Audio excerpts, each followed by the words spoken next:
શીખવવા માટે આધ્યાત્મ નથી, જીવતા બધાને આવડે, એના માટે ધર્મ અને આધ્યાત્મની જરૂર જ નથી, મરતા શીખવાનું છે. મારી વાતને જ એવા શબ્દોથી જ ગોરખવાણી છે, મરો વે જોગી મરો, મરો મરણ હે મીઠા, ઈસ મરણી મરો, જીસ મરણી ગોરખ મરી દીઠા. તો આપણે બધાય ન ગમે એવો શબ્દ પણ મરતા શીખવાનું છે, બરાબર ને? શરીરથી મૃત્યુની વાત નથી. આપણને કોઈક બે શબ્દ કહે ને તોય આપણે નથી સહન કરી શકતા ને. ગમ ખાવું, ગમ ખાઈ જાવ, અને એ જે ધીમું ધીમું ધીમું મૃત્યુ છે ને, આમ શરીર તો ત્યારે જ છૂટશે જે દિવસે એની ઈચ્છા હશે. એની મરજી વગર તો તમારા શરીરથી તમારા પ્રાણ અલગ નથી જ થવાના.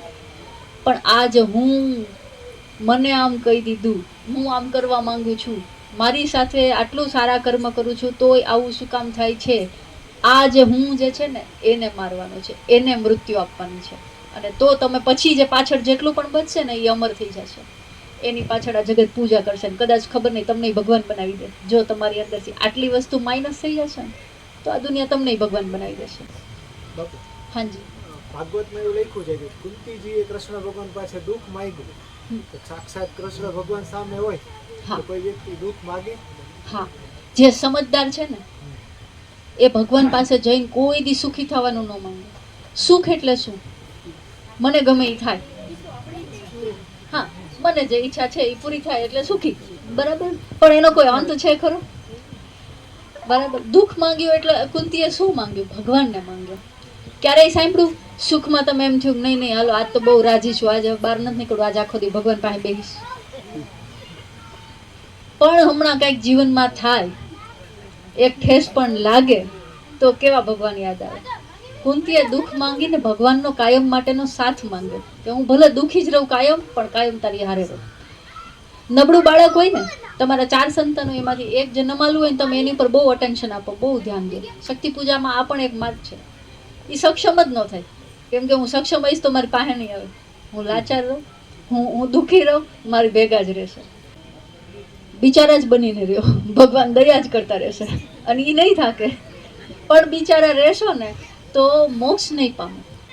જીવનમાં તમારે 2-4 કામનાઓ પૂરી થઈ જાય, તમને જે જોઈએ છે એ મળી જાય કદાચ, પણ મોક્ષ કમાવો પડશે.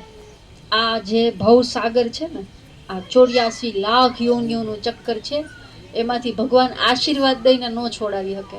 એ સ્વયંના પ્રયત્નથી અર્જિત કરવું પડે. તો એ કમાવવું પડે, અને કમાવા માટે તાકાત જોશે.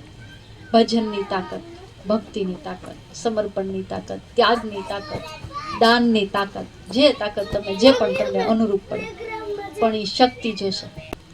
જાપ, પૂજા, પાઠ, મંત્ર, મેં જે વાત કરી ને કે ભાઈ થોડુંક હવે આપણે એને પ્રેક્ટિસમાં લાવવું છે, જીવનમાં ઉતારવું છે. આપણે જે આ ચર્ચાઓ કરીએ છીએ ને એ એક સમય સુધી બ્રેઇનને મજા આવશે અને એગ્રીએ પણ થશો. અહીંયા બેઠેલા હર વ્યક્તિ મારી વાત સાથે સહેમત જ હશે. પણ જો એ પ્રેક્ટિકલ નહીં થાય ને થિયોરિકલ જ રહેશે ને તો એ તમને હેલ્પફુલ નહીં થાય. થોડી વારનો આનંદ આપશે, જીવનમાં નહીં ઉતરે.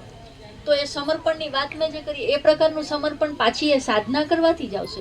એ કોઈ ચમત્કાર નથી કે બસ આજ બેઠા અને ખાન થયું તો હું સમર્પણ શીખી ગયું. એ સ્કૂલિઝમ ફર્સ્ટ યર, સેકન્ડ યર, પહેલું ધોરણ, બીજું ધોરણ, ત્રીજું ધોરણ એવું નહીં થાય. હર એક સાધકની જર્ની બીજા એક સાધકથી ટોટલ અલગ હોય છે. હું પોતે ધ્યાન, શ્રી વિદ્યા અને ત્રાટક વિદ્યા અને બીજી થોડી વિદ્યાઓ પણ એની અત્યારે ચર્ચા નથી કરી, એ કરાવું છું. તમને એના તમારે પહેલાં તમને ઓળખવા પડશે. પહેલાં જ 3 પ્રકારની પ્રકૃતિ છે, વાત, પિત્ત અને કફ. આ ત્રિદોષ કીધા છે જગતમાં. તમારી અંદર કયો દોષ છે વધારે માત્રામાં? તમારી તાસીર કઈ છે? બહિર્મુખી છો, અંતર્મુખી છો? ભક્તિ માર્ગમાં જઈ શકો એવા છો, ધ્યાન માર્ગમાં જઈ શકો છો કે તપ માર્ગમાં જઈ શકો એમ? પછી એક માર્ગ નિશ્ચિત કરીએ, એના ઉપર ચાલી શકો. શું કામ? કેમ કે તમારી પ્રકૃતિ તમને અહીંયા ચાલવા માટે સપોર્ટ કરશે, તો એ સહેલું થઈ જશે. પ્રકૃતિની વિરુદ્ધનું તમને કોઈ સાધના આપું ને તો તમને એ શૂટ નહીં કરે, તમને કંટાળો હશે, થોડા દિવસમાં મૂકી દેશો. તો પહેલાં આપણી પ્રકૃતિ, આપણી તાસીરને ઓળખશું. હર સાધકને હું પહેલી સાધના જે કરાવું છું ને એ આસન સિદ્ધિની કરાવું છું. હું જેની ઉપર બેસું ને એ મારો આધાર પહેલાં મજબૂત હોય. અત્યારે તો જે આપણે ભજન કરીએ છીએ ને એ સીધું ધરતીમાં, કેમ કે માથું ખુલ્લું છે, નીચે આસન કોઈ સિદ્ધાસન નથી. તો એ જે હોલ્ડ કરવા માટે જોઈએ ને, જે મને સાચવે, મને આધાર આપે, પહેલું પગથિયું હું આસન સિદ્ધિ કરાવું છું, પછી સાધના. એ પહેલાના સમયમાં પહેલા એવી રીતે સામૂહિક રીતે બધાને આપું, પછી બધાના અનુભવો જાણું છું. એનાથી મને શું ખબર પડે, જેમ અત્યારે હું તમને પ્રશ્ન પૂછું છું કે પૂછો મને પ્રશ્ન, એનાથી હું તમારી પાત્રતા નક્કી કરું છું કે ભાઈ હાલો આને પહેલા ધોરણથી શરૂ કરવાનું છે, આને ત્રીજા ધોરણથી શરૂ કરવાનું. એ મને ખબર ક્યાંથી પડશે? તો હું જે સાધના આપું એ કરવાથી તમને જે રિએક્શન આપશો ને, તમારા અનુભવો જે મારી સાથે શેર કરશો ને, એના ઉપરથી મને ખબર પડશે કે હવે આમને અહીંયાથી અથવા તો આમાં જ આગળ વધારવાના કે બીજો કોઈ માર્ગ આપવાનો છે. પણ આ પ્રેક્ટિકલ કરવાથી થશે. અસ્તુ. આદેશ.